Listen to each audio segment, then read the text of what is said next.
Everything archery based out of Oklahoma for Oklahomans. Let's get it started. Hello, everybody. I'm David Bosca, and this is the Oklahoma Archery Podcast. What's up, guys? I'm Nickel Neal, and we got a couple of special guests coming off the podium of London, Kentucky. We got Mr. Chad Hilburn and Mr. Marty Russell in the house after a long weekend of shooting in the dark. How you guys doing? Good. Doing good. So you made it back. You made it all the way to London, the farthest away Pro-Am, to shoot the toughest conditions, uphill, downhill, dark, and in the mud, from what I understand. So how's it feel to knock that one out? It felt real good for me. It's the first one I'd won since 2000. All right. I had taken off 25 years of shooting and just got started back last year. Is that 26 years since you won a Pro-Am or London specifically? A Pro-Am. Okay. Yeah. Chad, you're just about ready to become the co-host of this podcast here. You're our first ever third-time guest. I don't know. Are you just a glutton for punishment, or you just like shooting your bow that much? I just like shooting my bow that much. Well, Marty, give everybody just a little background on you. Tell them how you got started and give us a little bit of a rundown on your equipment. Well, I shoot a Matthews Title 38 and Ultra Airs, thanks to Daryl Shaw. And like I said a while ago, I haven't shot for 25 years, and my grandson and son-in-law taught me into going to a tack shoot at Broken Bow. And I took a bow that was about 25 years old and shot about 240 feet a second. And I shot a lot of trees. Those 80 and 90 yard shots, I was really up in the limbs where those guys with those 300 feet a second bows were shooting right under them. But it was fun, and it kind of got me craving it again. And it's kind of a family affair. Actually got my wife started shooting, and we'd been rodeoing and roping for the last 25 years, and my wife ran barrels, and I decided to quit October of 24. And I haven't roped since then, and I didn't think I could make it without roping, but I did, and have, thanks to archery. Traded one addiction for the other. Oh yeah, seems like I'm driving more miles, but it way less expensive than the roping deal. It was real easy to spend $2,000 a weekend roping. And if you didn't win, you were in, well, it would just set you back a couple of weeks.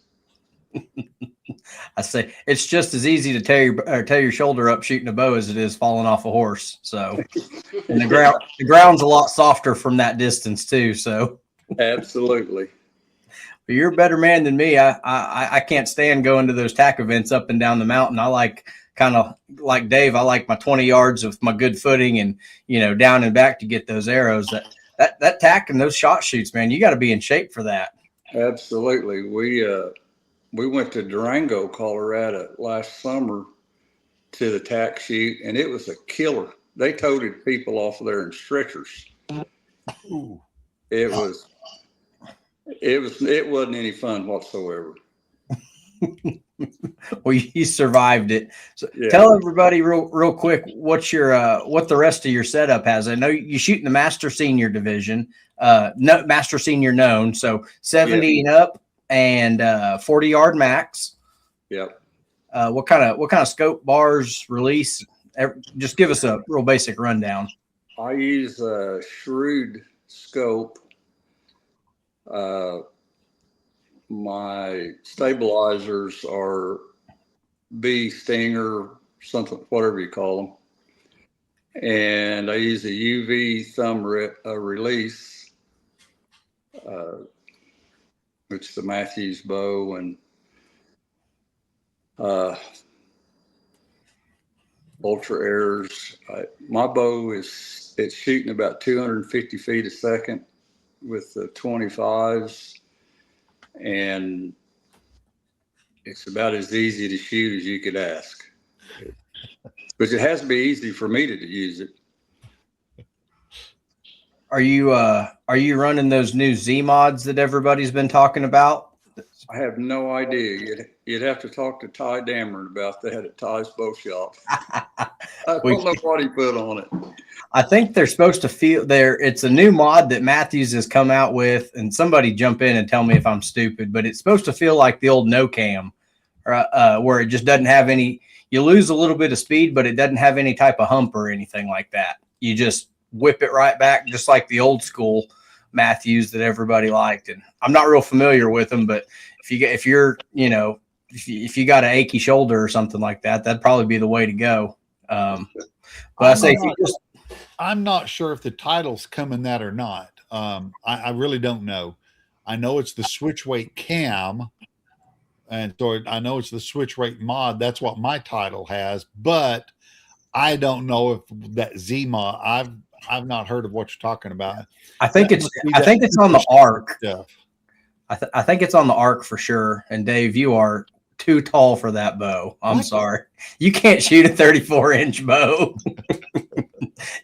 I don't think you could shoot a 37-inch bow, man. Don't play. I did struggle with the 38 and the 39 in the past. 39 was okay, but it was just, I think it was more in my own head. Well, Chad, give us a background. I know everybody's real familiar with you, but what have you been working on since the last time we had you on the podcast after Foley? After Foley, it was just working on equipment, working on the shot, trying to get something that I thought was consistent. I made a few changes to my air rest, a few changes to my form, and I kicked myself in the butt a lot in between. I have fought the I don't know. I guess I shot for shooting long distance. I was shooting safe a lot. Let's say that I shot a lot of 10s, and I just finally kicked myself in the butt enough that I kind of got it out. We're either going to shoot a 12, and if we miss, we miss. So are you aiming at the 12, or are you aiming above it to the left, or are you like, okay, if I'm going to do this, I'm going at it? Well, I'll tell you what had been happening, Dave. I'd sit there and I'd be on it. I'd be trying to get through the release. And as soon as that, let's say I'm aiming at the upper. As soon as that pin would just drop just underneath that 12, then I'd fire. I shot a lot of IBOs, a lot of, quarter-inch out of the upper 12s or quarter-inch over the lowers. And it was just like I'd be there, and as soon as I'd let myself drop out of it, I'd fire the release. And it was just killing me on the point side of things. My 12 count was horrible. And then I went into London. That first day, it was dark. I aimed at everything that I could, but I didn't get stupid. And I played a few Jedi mind trick games. I'll tell you a couple of shots that I shot that I don't know if you guys had watched any of the Dart and Underground stuff that we were doing, but me and Quinn Rogers had been on the practice course. I was showing Quinn, I was like, man, we got something to aim at. I said, you can tack on this yardage, aim at something, let it rise, let it fall. And we'd been working on that for 2 days, and I had a long coyote, and I couldn't see nothing but the white along his belly. And man, I dialed 3 yards on it, aimed at the corner of that white, hit the 12. And then I shot a long Russian boar that I did the same thing, that I basically could see his armpit, and I had tacked on 5, and then I shot a IBO 10 on it. And I've been working on that. I said I was 1 for 2 on my trick shots, and I'll take that pro. I never would have figured that. I've been noticing my personal tendencies this year. if I can glass your arrow and I know exactly where it is, I'll dial a yard or two high or low, take a half yard off it and aim at it, try to rise or fall. But you're doing that on the silhouette of the target. I did that just because I knew, and I've shot London enough, I knew that there was going to be some targets, especially being the leadoff man, that, sometimes I'm looking outside the peep thinking, am I aiming at the target or, is it a tree down there? And sometimes that first morning, silhouette was about all you had. So are you prepared or have you done the homework ahead of time on taking your lens out and shooting it with no magnification? Is that an option for you? That's not an option for me. I've tried that in the past, and you go from a 6X lens to no lens. Well, then every target, yeah, you might can see the target, but every target looks like it's 80 yards too. I mean, and like I've tried it, and if you take the lens out of my scope, you might as well be running a whole different sight setup without a lens, because it's not going to hit anywhere close to where it hits with my lens in it. So that just wasn't an option. And honestly, in the past when I've tried it, most time it hurt me more than it helped me. There you go. Marty, did you do anything different to your scope setup before or at London, or did you get lucky and just roll the same thing all the way through the weekend? I didn't change anything. I did clean it. Took my lens and clarifier out and cleaned it. It seemed like everything was a little bit cloudy. You're talking about trick shots and stuff. We had a lot of dark shots, and it seemed like every time I led off, it was a black target. And I was just like you, I had to come out of my peep sight to find the target. The crazy part about my London trip was I shot pretty good for me Saturday or Friday, and went right back at it the same way, aiming at near every 12. If it was from 37 closer, I aimed at every 12, and which I only shot 5-12 Saturday or Friday, and the third or fourth target I was lead off on the javelina, and I shot an 8 on it. And so I thought, boy, you really got to bear down now and start shooting at the 12. And at target 15, I was 6 up, or our 15th target. Just happened to be the 10th target. Ranged it was 39.3, shot a 10 on it, just stepped across the trail, ranged the next target, which was a mule deer, at 39.7. And what caused me to do it, I'll never know. Instead of leaving my sight right where it was at, I rolled it to 49. Oh. And at 250 feet a second, I shot straight over it. Luckily, found my error, carried it back to the next target. A friend of ours from Oklahoma, her granddaughter was shooting there, and she came up to us, and Lynette said, Marty, just missed a target. I said, it's not a problem. I just got to shoot 5-12s. And then I looked at the scorecards, and I said, well, we only got 4 more targets. And I shot 2 more 12s on them, so I ended up shooting even for the day, and ended up letting me have the win anyhow. But that put a lot of pressure on me, that last 4 targets, to pull 2 12s off so I could shoot even. I was going to say, we thought Chad had a lead going into the shoot down. You won with a miss. So I was going to say, he won the tournament with a miss. I had a 0 in mine. That's pretty. I always tell people when they shoot a nickel, I say, hey, there's nothing better than winning with an odd number, man. You go put a hurting on them, and they're going to know there's just 5 more points you could have hung on them if you'd have cleaned it up. Yep. And, I mean, that's impressive, dude. A way to battle back. Let me ask both of you guys, what is your natural? Do you want to call uppers, or do you always try and shoot at lowers? Go ahead, Marty. I personally shoot at lowers. I very seldom call an upper. I had to a couple times this last weekend at London, and I was lucky enough I hit them each time. But normally I will shoot at the lowers. It's just easier to key off of the leg up, and for me anyway, and aim at the lower. For me, I shoot a really good mixture of both. Honestly, everything depends on what I can see and the target. I mean, there's some targets that I prefer to shoot the lowers on. There's some that I prefer to shoot the uppers, and then other times it's just, hey, is there an arrow in there? Is there a a hole in the target? Depends on what I can see. Yeah. Well, I'm a lower shooter basically. I've kind of got to be forced to shoot the upper before I'll go there. Well, the reason I ask is, okay, I've got 4 shoots under my belt since I've been back shooting 3D. I have yet to even consider an upper. I've not even looked at them yet. So I don't know. I'm like you, Marty. Years ago, all there was lowers, and well, that's just where you aim. Yeah. I'll tell you what Dave's considering every time he shoots a target. He's considering if being my friend's really worth all this pain and suffering. That's a fact. We get him out there on his baby giraffe legs, what it looks like. I'm going to have to meet these guys. I haven't met them yet.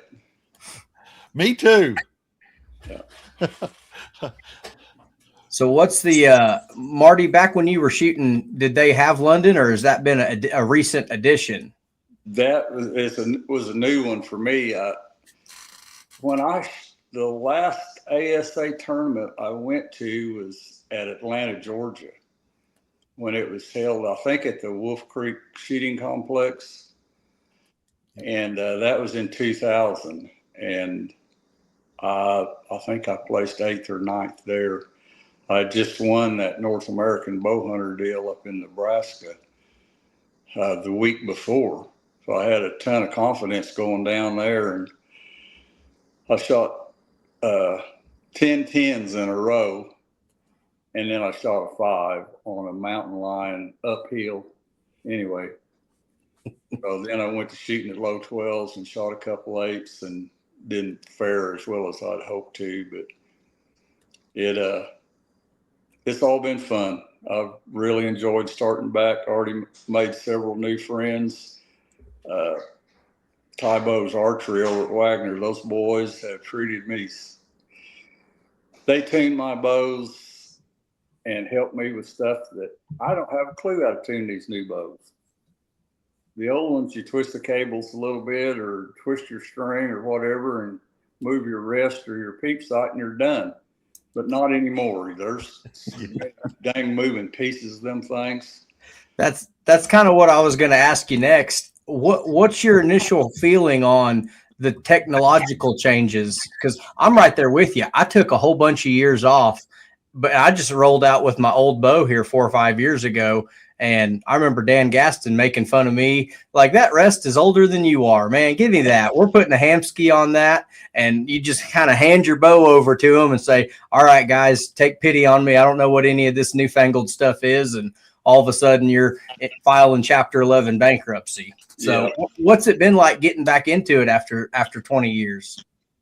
Well, it's way more expensive than it was as far as buying the bows. The technology part of it is beyond me. Yeah, I'm not into learning that stuff. My wife set this phone up so I could do this. I had no clue what to do. The good Lord didn't plant in me to be a computer operator. I'm a farmer by heart, and new technology sucks for me. I don't want to learn it. So I'm thankful that for these boys over here at Wagner that do know it and enjoy it. And I'm not into the new stuff. I've got a Matthews Z9 that's 27 years old probably. And I just think if I got a tune on one, I'd rather pick it up and work on it. Yeah, you talk about new stuff. That's the newest thing for me right there. Just a little old box. I know it's hard to see, ain't it? I can't tell you what it is. It's a new peep. It's It's called Archer's Eye. Yes. Okay. You Is that the one you can dial? That's the one. You set and you turn this right here. You just dial the aperture size you want, and it's got 5, I think 1, 2, 3, 4, 5 angle adjustments for your string. Mm-hmm. Yeah, and any specialty peep or glass will fit in on the back end. Well, Yeah. is that a specialty archery peep? No, this is made in Germany. Oh, Yep. Germany. Yep, I had to pay excise tax to come in because we got to pay for that tax for all the sporting equipment stuff. Man. Yep. I know where Neil's from, but where are you guys from? Go, Chad. Marty, I'm from Wapanucka. Oh, really? Yep. Okay.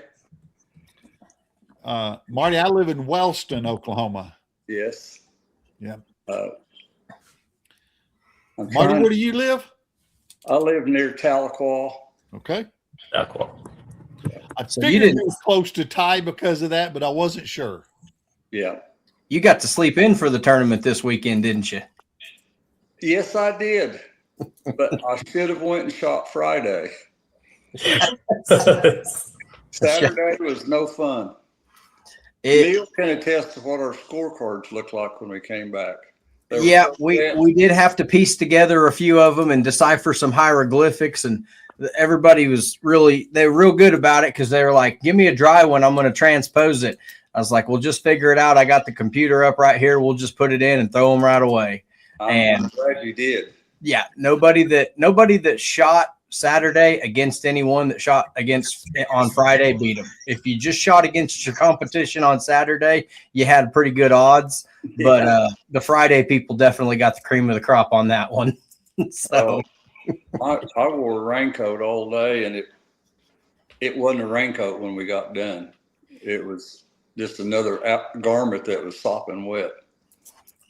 But it was fun, and it was a good experience. We'll go to Metropolis or Coleman or somewhere, and it may be raining there, and may have to fight that battle again. Both of them. It's last year Metropolis rained out, and the last 2 trips to Coleman I've made, it come a gully washer on us. I mean, just heavy rain, like you're sitting there with your bow under your umbrella, keeping it dry and getting rained on. And I told the guys, they called us off the range once it started coming down. I said, I'm not coming back, guys. I'm gonna let you know now. You go on without me. And here I come an hour and a half later, soaking wet, soggy, all the way back. He's like, hey, he is coming back. I think I was like 6 or 8 down at that time. I wasn't having fun, but I had the scorecards in my stool. So I was like, oh man, I got to walk all the way back to the very back of that thing just to go find them all. Might as well shoot my way out of it. Yeah. Chad, what other ones are you going to try and get to? All of them? Yeah, and good Lord willing, I'm going to be at Metropolis and at Coleman. Good. Go ahead and finish them out. Are you in a decent run for Shooter of the Year? Sitting top 5, but Okay. the way they're doing Shooter of the Year this year, honestly, I could win the next 2, and as long as Randy made the shoot downs in the next 2, there's no way you could catch him. Even Really? I could beat him 50 points each time, and as long as he made the top 10 in the next 2, you can't catch him. Yeah, no. Wow. I know That's the only thing with this Shooter of the Year system is you got to kind of start off good, and you got to be very consistent. A while ago, you were saying you worked with yourself a little bit, tuned just a little bit, more peep and everything, but worked with yourself. What determines you deciding that you need to work on you versus equipment? Do you have anything like that? Main thing is you test your equipment. Everything's working. Everything's clicking. It's tuned. It's doing this job. And it's a feel thing, would you call it? It's a feel thing. When Okay. when I feel like I'm breaking pretty good shots and I'm not hitting behind the pin, most of the time it's somewhere in your front hand or your back hand. That's 90% of it right there. If you're messing up, it's either your front hand or back hand, and you just got to kind of figure out, where things are happening. So I've changed up my grip a little bit, and trying to stay a little stronger in my back hand and kind of finish out the back door a little bit. I'm just curious. I'm similar. I always feel it's me. And with the 3D going, I did change 2 things on my arrows. I changed the tip and the vein, but I gained a little from it, but I didn't feel like it was earth shattering. So, well, not like you, Dave. Most time I think, man, that bow's always good. If I'm not hitting well, I blame myself all the time, which it kind of bit me in the rear this year, honestly. Because really, even kind of towards the end of indoor and the beginning of 3D, I was horribly inconsistent. I mean, I'd go shoot a pretty good round, and sometimes I'd shoot a half a good round, and all of a sudden, it was like, man, I'm getting these high arrows, and they're doing this and that. And in Fort Benning, I wouldn't hit a breakdown bag both days. And Tim Gillingham said, "Are you getting high arrows?" And I said, "Yeah." And he said, "It's your arrow rest." I was running, instead of running the spring, I was running that rubber dampener for the tension. Yeah. And he said that is causing all your inconsistencies. And I took him with a grain of salt, blah, blah. But when I got home from Fort Benning, I went outside. I said, all right. Took one arrow. I was like, we're going to shoot it through paper. First one, bullet hole. Next one, high tear. Next one, high tear. Next shot, bullet hole. I said, okay. So I took that one arrow, shot it at 40. First arrow, 12. Next arrow, an upper 12. Next shot, an upper 12. Next shot, IBO. I thought, I made 4 good shots there, and one of them hit behind pin. So I came in, I swapped things out, put the spring on it, took that same arrow outside, bullet hole, bullet hole, bullet hole, and I shot 4 arrows. They wasn't all in the 12, but they were all dancing around the lower. All 4 shots was either in the 12 or dancing around it. Yeah. And all of a sudden, the consistency was back, and all of a sudden, I didn't feel like I sucked anymore. It's like, so the spring you're talking about is up there on the shaft, the part that's on the shaft that held the old spring that went to the cord. yeah, yep. Okay. Yeah. I went ahead and I connected it back to the cord to the spring instead of that rubber dampener. And then all of a sudden, man, that took, well, I was kind of thinking I was going blind and I'm old and I just can't shoot a bow anymore. And all of a sudden that has, I mean, don't get me wrong, I had my good days and my bad days, but my consistency has been right there ever since I changed that back. Interesting, because I bought the new R7 Rest and it came with what you're talking about, the rubber dampener. And I've seen stuff in the 12. I felt like I was aiming dead nutted on a 12, and I'm like, damn, I'm right above it. Dadgummit, why? I'm right above it. And then I'd hit 1, 2, then I'd be up above it. And I'm like, why am I just popping up? And I never would have thought of that. Yeah, well, Tim said, he said, it's hard to get it to have the same tension every time. It's that rubber's just not consistent enough. He said, and especially if you've shot it thousands of times, like you probably have. He said that it just gets more and more inconsistent the more that you shoot it. The most consistency I had, I used to put a spring down on the limb and on the top. That was the best I had ever done with a hamskea. I may reconsider that. Yep, I would definitely change it back to that, Dave. Yeah, absolutely. I just got done changing all mine away from the spring. I remember back when I got my first hamskea. Of course, Dan Gaston rigged it up for me, and then he got the new spring on there, so we had to put it on mine. That's just how it goes. And then he didn't like it and had a bad weekend, so there we are tearing it off my bow for no reason other than Dan didn't like it. And then he figured it out because he talked to Michael Braden, and here we are tearing it apart and putting it back on. So I've run them at the bottom. I've run them in the middle. I've had people tell me, this is the right way. That's the right way. I never would have thought I needed to just go back to the spring, but Well, It worked for you. That's all you want to say, huh? I will run a spring. I will not run the rubber dampener anymore, but I will run a spring. Honestly, I've run it at the bottom, the top, and in the middle, and I've been pretty consistent. Well, here's the question, Chad.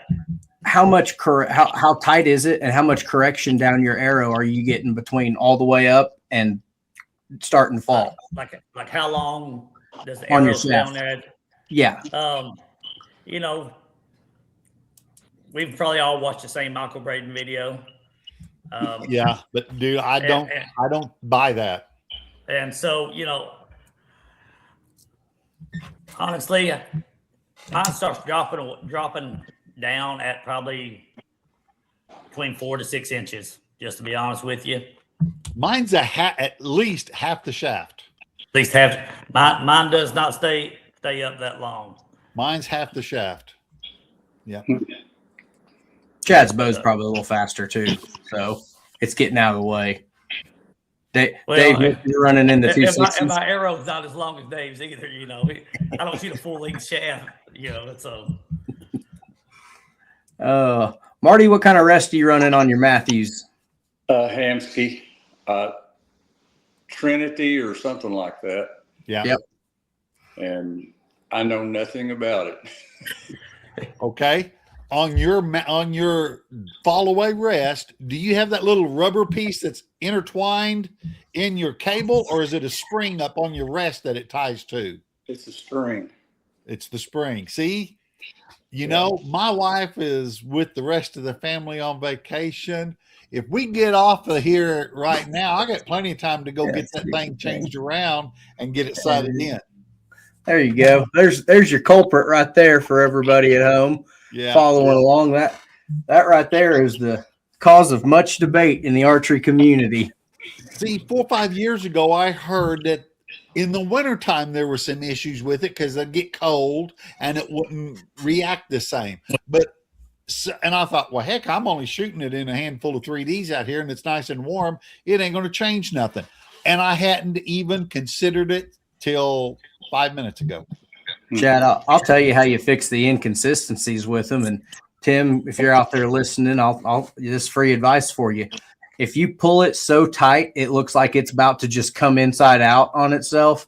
I mean, you can see it straight right there. Mine goes, when I put it on my bow, it goes zip, zip, zip, zip, zip, zip. I mean, it is wiggle wobbling all the way down there because it is tight. It takes 2 people to adjust it.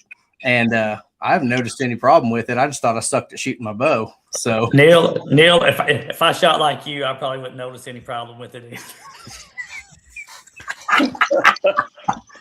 Oh man! Hold on a second. I'm a little late, but here we go. Sound effects, Steve.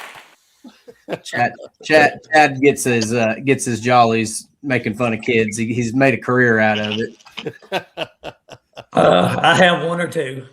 Yeah. Do they have a big parade for you at the school when you come back, or do you just come in and start handing out detention slips? I'm actually changing jobs this year. I think they, had a parade since I'm leaving. So, what are you going to?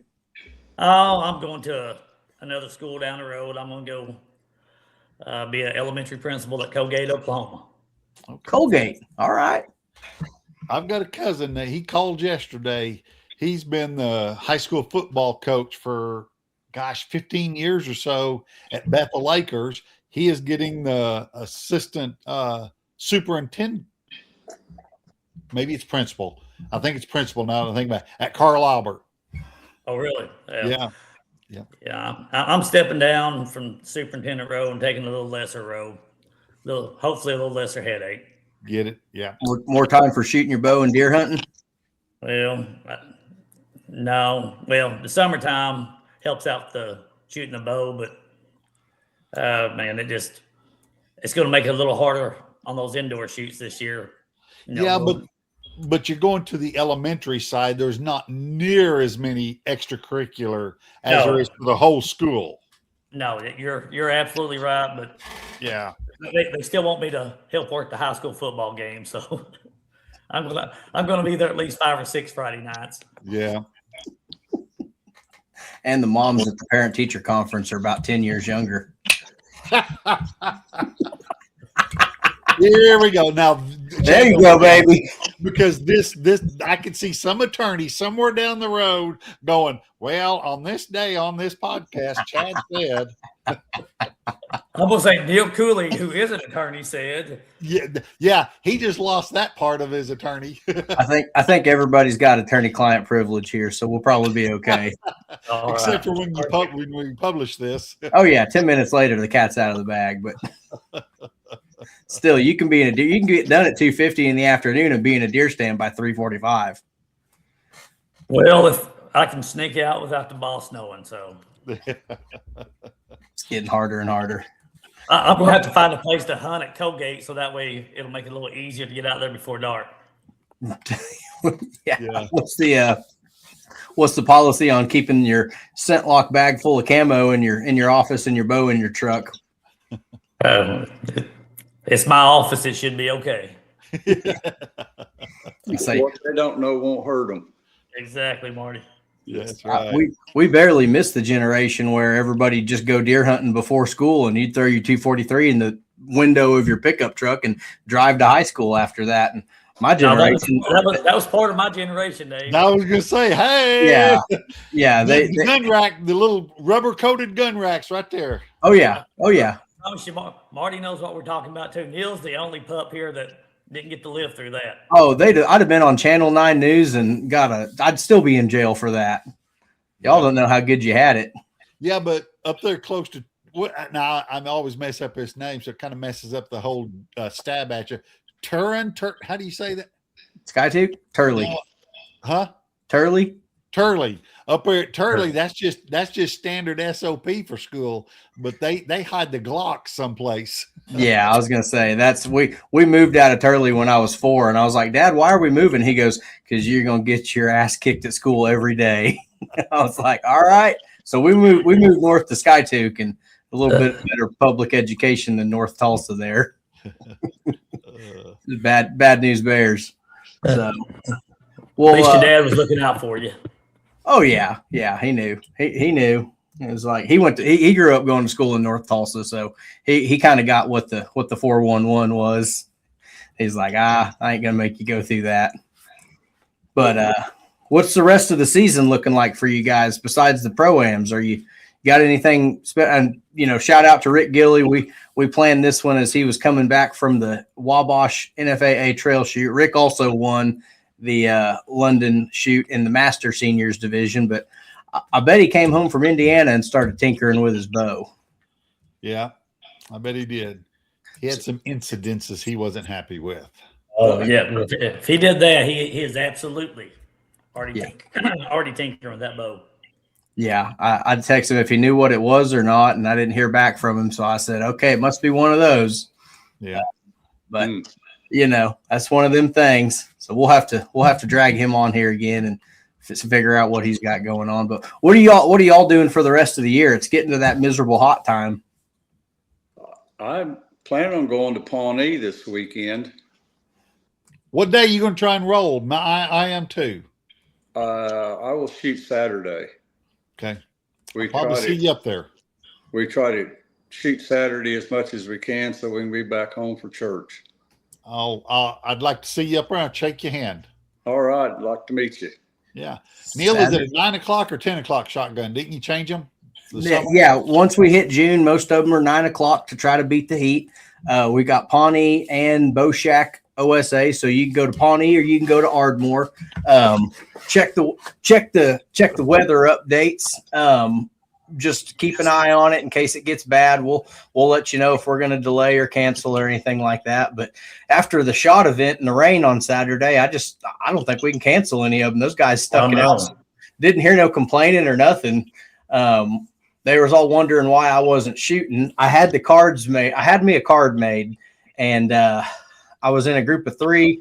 and I was behind a whole bunch of groups of 4, and we had 2 guys show up from at the 45 stake with like 5 minutes to go in registration. So I was like, man, I don't want to be in any group of 5. I stuck my card out of there. I put those 2 guys out in front and said, all right, all you groups of 4, go forth and do your best. And I sat under the tent the whole day and drove home in the feeling dry. But yeah, this weekend, special announcement. We're going to give you $100, or we're going to put you in for $100 drawing if you hit both Pawnee and Ardmore. Doesn't matter what your score was or what class you were or anything like that. If you shoot both days, both events, we're going to put you in a drawing for $100. So I can't help when they double book them, and this one's not close enough that you can hit them both in a day. So we're going to try to cover some of your gas. It's only $4.15 a gallon. So, Chad, you running down to the bow shack? I'm going to run down to the bow shack. I'm going to try to shoot, but me and my wife have a trip out to Montana that we're going to be leaving Saturday. So if I'm going to shoot, I'm going to have to shoot quick and get back home and head to the airport. Yeah. You going bighorn sheep scouting? Yeah. She don't know it yet, but yeah. Well, say hi to the family. Mine's up in South Dakota right now. They're at Mount Rushmore in it. Getting away from the hot weather. It's getting hot Yeah. here. It's time to go north and west, and where it's a little bit cooler. Yeah, I say mine's gone off to Boston, so it sounds like everybody's been abandoned. I'll tell you mine, and I volunteered to stay home. There's 10 people in 2 vans all the way up, rotating it, coming back. I will stay home and take care of the animals. I don't blame you a bit. What's the rest of the season looking like ASA wise? You got any ranges you're looking forward to? Any new ones, or are you just trying to get some more good scores in before state and finish strong? For me, they're all new. Exactly. I'm just trying to get 6 in. That's all. That's my goal. I just want to hit the 6th one. I haven't got there yet. Marty, I think a couple of them would have been around. I know Trosper. we're going to go to the state shoot and this deal at Pawnee, and that's all that I know that we're going to even go to. Unless you'd have another one at Connors or somewhere down there close by us. Yeah, there is one more at Connors a week before state. Oh, there is? Yeah, it was a late edition Okay. because they got rained out back in April. Yeah. That one's only just a little over an hour from our house. There you go. So yeah, I like having Connors a week before state, even though for most people it's a drive. You're not going to get that kind of elevation anywhere else besides Tulsa Archery before your state championship at the gun club. And that back half of that range at the gun club, you got some pretty substantial up and downs. Yeah. So it gives you a last chance to check your third axis and, work on shooting with bad footing and all that. Yeah. And you too, Dave. I've already shot London. I'm good. Yeah. I was going to say, y'all. Third axis. What's that? They didn't have a third axis years ago. I've seen Dave level a sight. He hangs a piece of D-loop from his top cam and lets the bow sit like this with no stabilizers on it, and then levels his sight up like this, gets his bubble right and locks it down. He goes, all right, this is how your bow hangs right here. And I was like, yeah, but what about when you slide it up and down? He goes, it's indoor. We don't slide it up and down. That's right. I said, Dan's going to have a heart attack when he sees this. When you just shoot 20, you don't got to worry about your first, second, or third. That's right. You said worry it, about forget the it. dot. That's right. Marty, have you shot much indoor? I shot it prior this winter a little bit. First time ever. I'd never shot paper before. We shot the 3-dot. And the old Z9 I was talking about a while ago, that's what I shot there. Open sights, regular stabilizer, 24 size arrows. And it was fun. I enjoyed it. I think the best I shot was the 296 with that old time setup, and That'll work. it was good. I plan on doing it again this winter. Cool. Myself. I know Dave's ready for indoor. It's getting hot out there. My God. It is getting hot. All right. I tried to shoot today. That wind is not sight-setting wind. Dave, Scott Hamlin was on the phone with me the other day, and he was saying exactly that. He goes, we need to be shooting indoor June, July, August, September, and then start your outdoor up when the weather's good, November, December, January. And I'm like, it's a lot of deer season, bud. He goes, yeah, but you ain't going to get heat stroke shooting indoor, and you'll get outdoor and just cancel it when it snows. Move on to the next weekend.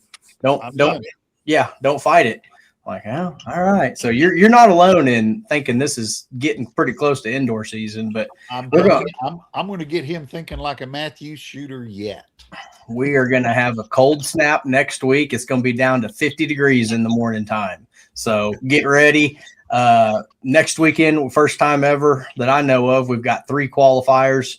We got Choctaw Archery, and you got Bowtown 2.0. We lost access to Bowtown Original, so we've moved it about 13 miles down the road to a new spot, and we're going to have a Bowtown and a Triple C Archery double qualifier there. So next weekend, come shoot you 3 rounds if the weather's good, and it's looking like the weather's going to be good. So we'll see.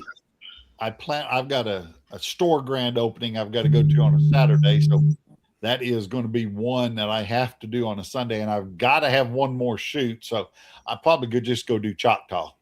That's my thought process. Yeah. Well, I'm sure Haskell will appreciate that. It's been a little while since I've seen him. I'll go shake his hand.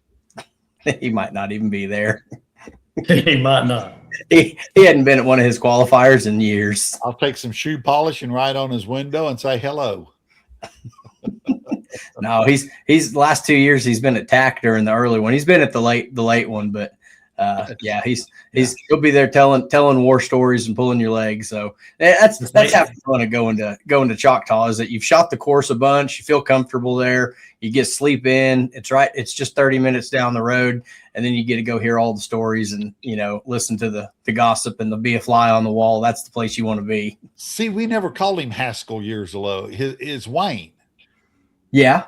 And his name was Wayne. He set up that shoot a long time ago out there at Pink, and it was called Wayne's World. That's what we called it, was Wayne's World. Chad, you ever hit that one? No, I don't guess I did. And if we got back in it, and everybody kept going, well, Haskell, who the heck is Haskell? Oh, yeah, well, I just had to go by there, and I looked, I was like, oh, hell, I know who you are. Went by the shop over there, and it's Wayne. Actually, I think I seen him at a outdoor show there at the fairgrounds. Yeah. Oh yeah, at the city fairgrounds. Yeah. There you go. Talking about indoor shoots, the one at Paris, Texas in January. Mm-hmm. It was 26 degrees outside, and walk into that half a football field and be like 68 degrees in there. That was really nice.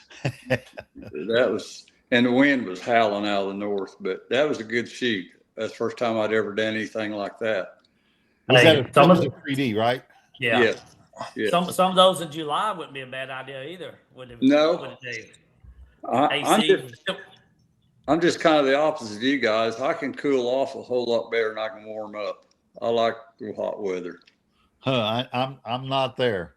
Yeah. I was loading the targets from the backyard to the trailer for next weekend. I was like, man, 20 is a bunch of these things. I'm getting sick of these targets already. Just halfway through, I stopped placing them in the trailer and just hoofing them in there. It's like, I don't care. Broken ear, broken leg, busted antler, don't care. Get them in there and slam the doors. Hate this. Absolutely can't stand it. There was one tournament years ago, and it was up at Sapulpa, that had went to a 20, or I think it was a 20 target shoot then. The only other one that was not 30 was O'Vaughn McLean's up at Deep Fork, up at Tryon. Mm-hmm. Other than that, they were all 30 target shoots. Yep. 30 or 40. Yeah. Yep. And this 20 target thing, I remember the first time I went and did one, I was like, I kind of like this. You're done before you get going, but there's no time for extra shooting here. You better get your score in quick. Yeah. Yep. that's the thing about the 20 and 20 is everybody in Texas doesn't like shooting the full 30 because it takes 6 hours. Well, if you're not going to win 15 targets in, you got 15 more to go. Just suck it up or quit. 20 and 20, you can win the first 20. You can shoot good, you can shoot bad, you get lunch, shoot a couple practice arrows, and you get a fresh start after lunch. There's a little bit of this one, take a break, and then that one. So it's not like you're taking a beating for 30 targets in a row, you know. First one, 30 targets for one shoot. Yeah, I know. Okay. Yeah. If you're getting your ass kicked on target 10, you're going to be getting your ass kicked on target 29. Makes for a long day. On this one, you can get 20 bad ones out of the way, pull your head out, and then have a good 20 on the back 9. All right. I know what you're saying, but there again, I think that's an attorney trying to talk me into something. You've just never shot that bad, Dave. Oh, bull feathers. You ain't. Bull feathers. No. You haven't had a, I'm going to throw my bow the next nickel I shoot. No, that I haven't done, but I absolutely have been in that camp. You got to go to Bowtown just to see if Steve Wingo can break his own record for furthest bow throw of 2026. Made it 13.7 yards is the standing record. Next time, somebody better video that so I can watch it. I had it. I quick drew as fast as I could, and I couldn't get it out. I was more hoping that it didn't come back this way on me, because he said, "Do I get $20 if I can throw it 20 yards?" I said, "Yeah, but only if it goes this 20 yards, not 20 yards in any direction. This 20 yards got to go to the bag." And yeah, we saw it get helicoptered there. Okay. I know. The 13.7 yards though, that's impressive. Well, all right. I got a spring to go put on. And Neil, you need to go put on a spring too if you don't have one on. So. Well, I think I got one on my hunting bow. I just took one off of my old one. I pull them so tight that I worry about it. I don't want it to stretch on me. I don't want to put it in my case. Here's the deal with the spring. Guess what? After you use it for so long, you need to put a new one on there anyways. Okay? Oh no. The things that move have to be replaced every so often. I'm going to be honest with you. I shot the same one for probably 6 years, and it finally broke this year in the indoor season. Yeah. See, once I stretch mine down, they start out that long. When I install it, they're that long. No, I mean, what happens is when I'm working mine, when I finally pull it tight, it gets easy to pull tight because it just kind of stretches the spring. it's already there. Yeah. Then it's like, yep, pop it off and move on. Can you see that? That one's a little loose for me. That ain't got quite enough. That's good lands. That spring is an inch long. No. That's the least I've ever stretched one, Dave. Okay, yeah, you get it up close. Okay, that looks all right. That looks about right. Yeah, that looks all right. I don't have a clue. He says, "That's all I know is I'll take it to Ty. I'll tell him take this podcast and let him show it." Hey, Ty's good enough at tinkering and tuning on his. Yeah. When he hands you your bow back, it's like getting it from Miles Blair. You know the thing shoots. You're done. You pull it back and you do the work at this point. Yeah. I mean, tried it many ways, and the best luck I've had is hand it to somebody smarter than me. And that's worked out for years now. Most definitely for the way they're tuning now. Good grief. My biggest challenge coming back to shoot was my thumb. It did not work. When my brain would tell it to go off, it wouldn't go off, or it would go off before my brain wanted it to go off. I've been 8 or 9 months getting control of that. That has been my biggest challenge about coming back to shooting, was to make my release go off. Sounds like you got it in control. Well, I hope I can keep it that way. There you go. Marty, are you command shooting it, or are you squeezing it, or what do you? I'm a squeezer, and sometimes I think it's going off and it didn't, but it's got better. I think I placed fourth at Camp Menden, and that was my first good ASA Pro-Am shoot to go to as far as my ability of pulling it all together. And the previous two, Foley and Benning, I missed targets at both of them because I thought my bow was going off and it didn't go off, and I turned loose and missed the target. And the thumb deal, the boys at the bow shop tell me I'm thumb dumb. Thumb dumb. Yeah. I have to agree with them, and I think that's what got me really concentrating on perfect practice rather than just go shoot a bunch of errors. And I don't turn it loose now until I know I'm pulling back when my thumb does go off. Has helped me more than anything is just getting under my thumb under control and staying with my shot. I like that. I don't get it, but I like that. Well, I've tried shooting a hinge 26 years ago, and all I accomplished with them was socking myself in the face and shooting arrows up in the trees. And so I haven't even tried that again. See, the last time I hit myself with a hinge was probably about when you quit shooting, about the year 2000. But yeah. I can say I've hit myself in the face with 4 different buttons in the past 18 months. Oh yeah, I got some terrible karma. I've run over too many puppies on the way to work. Yeah, we at the Paris shoot, the outdoor shoot down there. I think you were there, Neil. There was a guy named Steven in our group, and on about the 10th target, his D-loop broke. Ooh. He spit blood for about 10 minutes and finally went home. He had enough. Yeah, it's about all it takes. Yeah. If you shoot long enough, you will have something break like that. Absolutely. Yeah. Well, guys, take a second and drop any of your sponsors, anybody you want to say hello to or give a shout out to, and we'll let y'all go enjoy this evening.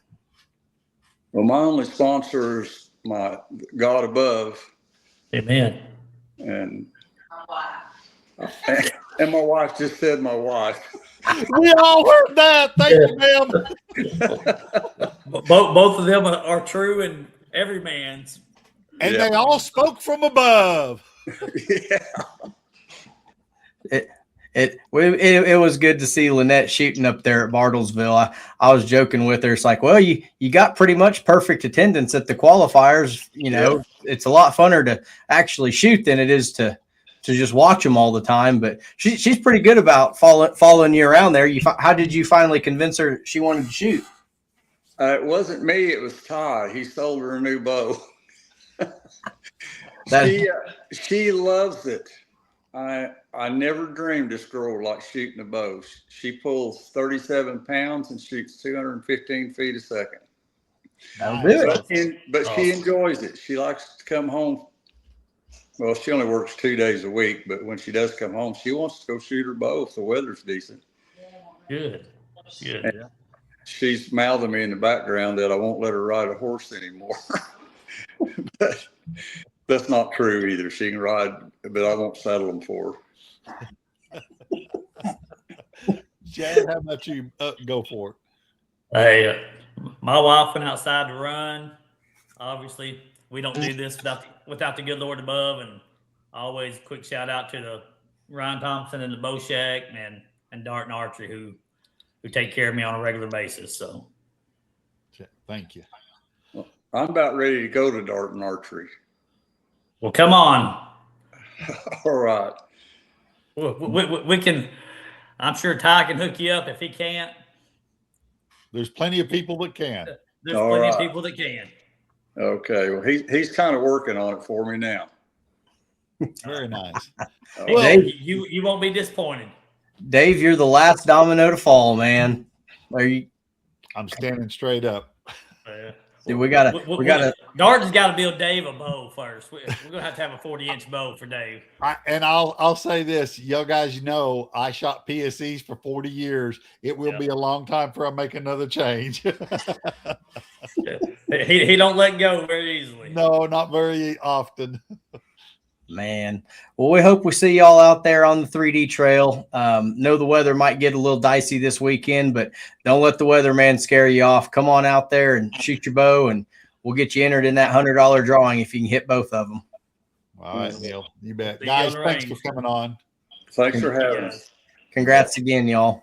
All right. Appreciate it.